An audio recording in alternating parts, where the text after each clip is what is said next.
Sébastien Laborde. Oui, Monsieur le Président, mes chers collègues, nous nous réjouissons évidemment de cette hausse inédite du salaire des aides à domicile du secteur associatif, réclamée depuis longtemps. Cette revalorisation salariale vient saluer le travail essentiel de ces professionnels, vous l'avez dit, Monsieur le Président, qui ont répondu présentes pendant toute la crise sanitaire et qui continuent à œuvrer au soutien des personnes en perte d'autonomie ou en situation de handicap.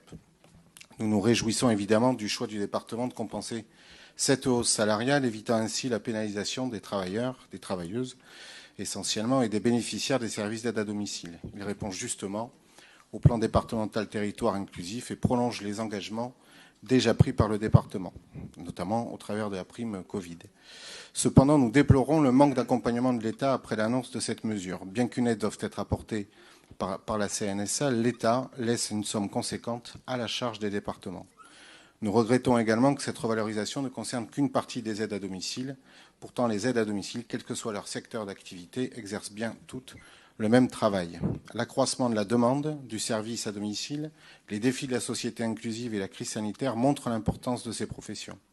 Afin de répondre à tous ces besoins et afin de limiter la fuite des aides à domicile, qui est une réalité, il serait pertinent d'envisager également un grand service public de l'aide à domicile pour garantir à ces salariés l'obtention d'un véritable statut qui permette d'accéder à des formations, ce qu'elles demandent ardemment, nécessaires à l'exercice de leur métier, 2 points qui font aujourd'hui défaut dans les annonces du gouvernement. Je vous remercie. Merci pour cette intervention.